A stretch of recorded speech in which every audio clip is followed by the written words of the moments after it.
a des gens qui ne voient que le mal. Ils voient le mal dans tout ce qu'on leur montre.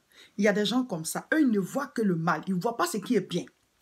Il y a une jeune fille qui travaille dans une entreprise et dans cette entreprise, elles sont plusieurs jeunes filles qui travaillent ensemble et donc elles ont l'habitude de causer et tout ça. Elle leur a dit que sa sœur va bientôt se marier. Chaque fois, elle en parlait. Et donc, quand le mariage a eu lieu, le lendemain, le lundi, quand elle est venue, après le week-end, elle est venue au boulot, elle a ramené les photos. Les filles ont commencé à demander, c'était comment le mariage et tout ça? Est-ce que tu as ramené des photos? Elle dit, oui, j'ai les photos, je vous montre à l'heure de la pause. Donc, à l'heure de la pause, toutes les filles se rassemblent, elles sortent les photos et tout le monde est content. Elles disent, ah, gloire à Dieu, elle s'est mariée. Ça regarde les photos, tout le monde est content. Vraiment, les gens sont émus parce que quand il y a les photos de mariage comme ça, on est tous heureux là. Et il y en a une qui est là, qui regarde, puis à ce moment, elle dit, le mari a un gros nez. Le mari a un gros nez. Mon frère, ma soeur, il y a des gens comme ça. Eux, ils ne voient que le mal. La photo, les photos de mariage qu'ils sont en train de montrer là, elle n'a pas vu le gâteau, elle n'a pas vu la robe de la mariée, elle n'a pas vu le costume, elle n'a pas vu l'ambiance, la manière dont tout le monde est content là. Elle, c'est le nez du marié qu'elle a vu. Et elle trouve que ce nez là, il est gros. C'est toi qui respires avec. C'est toi qui respires avec. Et cette fille-là, qui a dit le nez du marié est gros, là, elle-même, elle demande présentement un mari au Seigneur. Elle est en train de prier, Seigneur, bénis-moi, je veux me marier. Mais toi, tu pries pour que Dieu te donne un mari. Ta camarade a eu pour elle. Tu dis son nez est gros. Vous voyez? Et donc, quand elle a dit ça, du coup, il y a eu le froid dans le groupe. Tout le monde s'est regardé. Elle a cassé le rythme.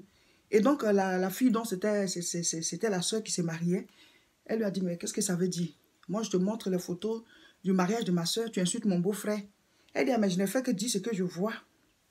Elle n'est même pas capable de s'excuser. Donc, c'est une fille qui est insensée, en fait. Vous voyez, tu ne peux pas dire que je ne fais que vous dire ce que je vois. Donc, toi, tout ce que tu vois là, tu dois le dire, quoi. On t'a dit d'épouser le monsieur. Toi, mais tu cherches mari, non? Et c'est comme ça. Vous trouvez toujours l'imperfection sur les autres. Vous allez regarder ce qui est bon, vous n'allez pas dire. Mais c'est ce qui est mauvais là. Vous allez dire ce qui paraît mauvais parce que le nez du monsieur, ce n'est pas lui qui a choisi son nez. Quand Dieu nous envoie sur la terre, là, tout ce qui est sur nous, il a déjà choisi. Et si Dieu l'a créé comme ça, c'est parce que lui, Dieu l'a trouvé bon. On t'a demandé ton avis? Il y a des gens comme ça. Eux, ils ne voient que ce qui est mauvais. Et ils cassent le rythme. Ils sont tout le temps en train de décourager les autres, briser l'engouement des gens. Il y a une autre fille qui a tous ses diplômes et elle n'avait pas de boulot. Elle cherchait partout, elle ne trouvait pas. Et sa grande soeur, connaît quelqu'un qui travaille dans une entreprise et qui est bien placé là-bas. Et qui lui a dit, ah, ma petite soeur, elle a fini, elle a tous ses diplômes et tout ça. Tu ne peux pas l'aider à trouver une place chez toi? Il a dit, bon, c'est un peu dur, mais comme c'est toi, dis-lui de venir me voir. Et donc, elle dit à sa petite soeur, va voir mon ami dans telle entreprise et tout. Elle lui donne l'adresse, la fille, elle part avec ses documents. Et donc, elle arrive au secrétariat, elle attend, on l'introduit, ça va voir le monsieur, elle explique, elle donne le truc, le gars, il prend, il dit, ok, je vais déposer ton dossier, on va te faire signe, je vais suivre ça avec toi. Et donc, vraiment, elle lui dit merci et tout ça, elle rentre. Sa soeur revient le soir du boulot, elle appelle, c'est comment, tu as vu mon ami, ça s'est passé comment et tout ça. Elle dit, ah non, j'ai donné les dossiers, il a regardé, il dit, c'est bon, il va me faire signe qu'il est resté à l'écoute, il va suivre le dossier. Donc sa soeur dit, ah, gloire à Dieu, vraiment, on va mettre ça en prière, tout ça, ça va marcher. Et celle-là, quelques minutes après, elle a dit, ton ami là, il est chauve, hein? Et puis sa secrétaire écoute comme ça. Et donc sa soeur lui dit, c'est pour ça que tu n'as pas de travail. Et je ne suis même pas sûre que ça va marcher. Parce que ce que tu viens de dire là, c'est très méchant. Moi, c'est mon ami, il est chauve. Est-ce que quand je t'envoie là, je t'ai dit qu'il est chauve? Toi, tu es parti, tu as vu sa calvitie, tu as vu que sa secrétaire écoute. Elle lui a dit, c'est pas sûr que ça marche. Elle dit, mais ils n'ont pas entendu quand j'ai dit. Elle dit, ils n'ont pas entendu, mais Dieu, il a entendu. Dieu a entendu. Vous priez et en même temps, vous salissez votre bouche avec des choses. Le monsieur, il est chauve, mais il a pris tes dossiers. C'est comme ça. Vous vous fermez les portes avec des choses inutiles. Vous avez les yeux sur des choses qu'il ne faut pas. Ça, il est chauve et puis quoi? Sa secrétaire écoute, mais elle travaille. Toi, tu ne travailles pas. Toi, tu es grande, tu ne travailles pas. Vous voyez? Il y a des gens comme ça, ils ne voient que ce qui est mauvais. Ça vous détruit, ça vous pourrit la vie. Il faut regarder à ce qui est bien. Personne n'est parfait. Personne n'est parfait. C'est comme ça qu'un homme m'a appelé pour m'expliquer ce qui ne va pas dans son couple parce qu'il voulait que je l'aide et tout ça. Alors il explique, oui, sa femme a fait ci, elle a fait ça, elle est comme ceci, elle est comme cela, elle fait ça, elle fait ça, elle fait... Il a parlé. Quand il a fini, j'ai dit, ah ok. D'accord, maintenant, je vais te demander, quelles sont les qualités de ta femme? Est-ce qu'elle n'a pas de qualité? Et il était là, elle a gardé le silence. Je dis, ta femme n'a pas de qualité? Il dit, si, Elle en a. J'ai dit, bon, il faut citer aussi les qualités. Donc, tu l'as épousée pour rien, elle n'a pas de qualité. Elle dit, si, elle en a. Et donc, maintenant, je lui dis de citer. Il avait même du mal à citer. Et quand je l'ai encouragé, il a commencé à citer, il a commencé à citer, il a commencé à citer. Finalement, les qualités étaient plus que les défauts. Vous voyez, Satan, quand il veut vous détruire, il veut détruire vos couples, il veut détruire vos relations, il veut détruire votre vie, il vous met des lunettes noires. Donc, vous voyez tout en noir. On vous montre quelque chose. C'est ce qui est mauvais, là, vous allez regarder. Vous n'allez pas regarder à ce qui est bien. Vous savez, c'est comme quand tu vas au supermarché ou bien au marché et tu vas acheter peut-être des oranges. Tu vas prendre tel orange, tu vas voir une tache noire ici, tu vas laisser. Tu vas dire, bon, je ne veux pas ça. Tu vas prendre une autre, c'est un peu penché là, tu vas laisser. Tu vas voir l'autre ici, il y a un petit trou, tu laisses. Tu vas laisser toutes les oranges. Parce que tu ne vas pas trouver une seule orange. Hein, donc, la perfection vraiment est au tout et puis vraiment non. Il y aura toujours un petit défaut quelque part. Parce qu'on est dans un monde où le bien et le mal cohabitent. Donc, à moins que la personne soit vraiment, vraiment, vraiment mauvaise, ou bien que la situation soit irrécupérable, mais en couple, en entreprise, partout, vous allez toujours trouver des gens avec des défauts. Vous allez toujours trouver des situations bizarres. Mais vous, si vous avez la force de regarder qu'à ce qui est bon et porter en prière ce qui n'est pas bon, petit à petit, la situation va s'arranger. Et même dans votre couple, quand vous portez en prière votre conjoint, votre époux ou bien votre épouse, ce qui n'est pas bon, Dieu va rectifier.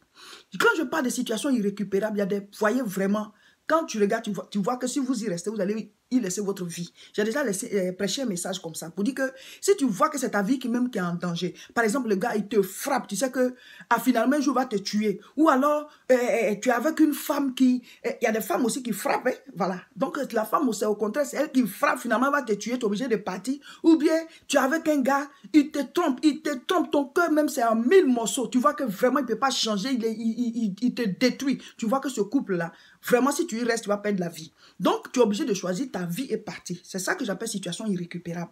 Mais sinon, le foyer, partout où vous allez aller, en entreprise, dans la vie de tous les jours, vous allez toujours trouver des défauts et puis des qualités. Concentrez-vous sur les qualités. C'est comme ça que Dieu nous voit. Si Dieu veut regarder nos défauts, là, il va tuer tout le monde en même temps. Vous voyez tellement de méchanceté qui se fait sur la terre. Il y a des choses que nous, on ne voit pas, mais Dieu, il voit. Ce qui se passe dans des coins, on tue les gens, on les égorge. Des choses se passent, des criminels sur toute la face de la terre. Vraiment, si c'était un être humain qui était là-bas, on va envoyer la pluie comme au temps de déluge à tous les jours pour tuer les gens. Parce qu'il y a trop de méchanceté. Mais Dieu, il s'est dit, ça va aller, ils vont changer. Chaque jour, il nous donne une autre occasion. Il nous donne la chance de changer. Et il a envoyé Jésus-Christ pour que son sang puisse nous purifier. Vous voyez. Donc, pendant que vous êtes face à des situations, ne regardez pas que à ce qui est mauvais. Parce que vous ne pourrez rien bâtir. Vous n'allez arriver nulle part. Parce que vous allez toujours trouver le bien et le mal mélangés dans chaque situation.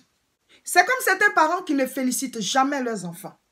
Les enfants, quand ils font des bêtises, on leur crie dessus, on parle, on les punit, on fait plein de choses. Mais quand ils font de bonnes choses, normalement, on doit les récompenser. On doit les féliciter, même en parole, devant les autres. Pour dire que, ah, félicitations, tu as bien fait, oh, je suis fier de toi, mon enfant. Non, ça, c'est très rare. Il y a des familles où il n'y en a pas du tout.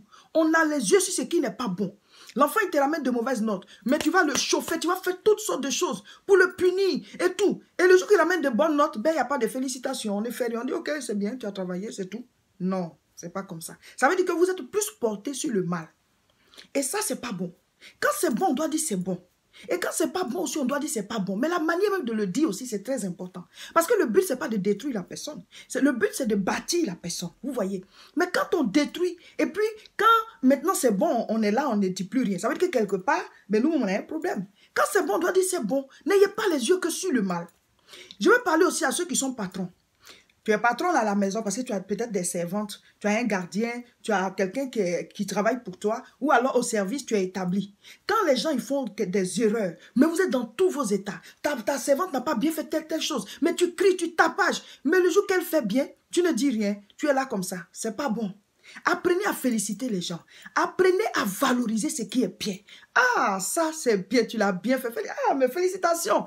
Tu lui as pas donné l'argent, mais la personne, tu lui as mis du baume au cœur. La personne est contente. Elle va faire encore mieux. Félicitez. Ayez la grâce de faire cela. Parce que ça bâtit l'homme. Mais quand on a les yeux sur ce qui n'est pas bon, on tapage, on tape dur quand c'est pas bon. Et quand c'est bon, c'est le silence, on ne dit rien. Et la personne est là, il s'attendait à ce qu'on le félicite parce qu'il a fait quelque chose de bien. Non, ça ne vient pas. Non, c'est pas bien. Ça veut dire que toi, tu as que les yeux sur ce qui n'est pas bon. Et ce n'est pas une bonne manière de vivre. Il y a une jeune fille qui a été élevée par un couple. Quand sa tante partait se marier, puisqu'elle avait perdu son père, Elle est partie avec sa tante toute petite et elle est restée dans ce foyer-là. Et le mari de sa tante l'a élevée avec les autres enfants, comme si c'était aussi sa fille. Et donc, plus tard, elle est devenue grande, elle a eu un boulot, elle était encore à la maison et elle a rencontré quelqu'un qui a commencé à la fréquenter, mais qui a une bonne position dans la société.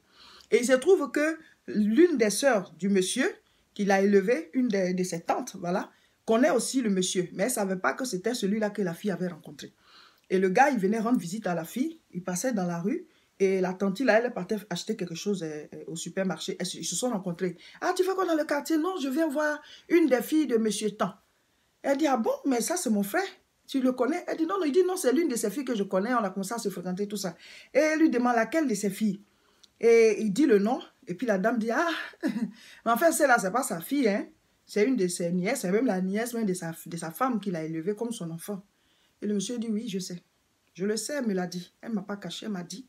Mais elle le prend comme son père parce que ce monsieur lui a donné tout l'amour qu'un père peut donner. Sa femme et lui se sont occupés d'elle. Sinon, je le sais. Et maintenant, elle est devenue toute pâle de honte là. Le monsieur a dit, ok, au revoir. Je continue mon chemin. Vous voyez, il allait dire ça à la fille. Que, ah, fais attention à cette tante-là. Voilà ce qu'elle m'a dit, voilà ce qu'elle m'a dit. Heureusement que toi, tu m'as dit. Et puis, dans tous les cas, ça ne me dérange pas que tu ne sois pas la fille du monsieur ou pas. Mais moi, je t'aime et puis c'est tout. Mais elle, pourquoi elle dit ça? Il y a des personnes comme ça. Il y a des personnes comme ça, eux, leurs yeux là, leur bouche là, doivent dire ce qui n'est pas bon. Et vous devez faire attention. Si vous regardez cette vidéo que vous êtes comme ça, sachez que vous ne détruisez pas la vie des autres, vous vous détruisez vous-même. Parce que le monsieur, du coup, il a vu qui tu es. Il sait que toi, tu es un poison. Tu es un poison. Pourquoi derrière la fille, tu dis que oui, ce n'est pas son vrai père? On s'en fiche. Le monsieur lui a donné l'amour d'un père, c'est son père. Voilà. Par la grâce de Dieu, je vous donne toujours des passages bibliques pour pouvoir illustrer ce que je dis. Alors, vous lisez 2 Samuel chapitre 9 à partir du verset 1. C'est l'histoire de Mephibosheth. Mephibosheth, c'était le fils de Jonathan, qui lui était le fils de Saül, le premier roi d'Israël. Et Saül et Jonathan sont morts le même jour à la guerre. Et entre-temps, leurs enfants aussi avaient été tués. Et donc, David a pris le pouvoir, il est devenu roi et il voulait récupérer les rescapés de cette famille parce que Jonathan était son ami. Et donc, il cherchait est-ce qu'il n'y a pas des enfants de Saül ou de Jonathan pour qu'ils puissent venir habiter à la cour, manger avec lui comme s'ils étaient toujours chez leur papa.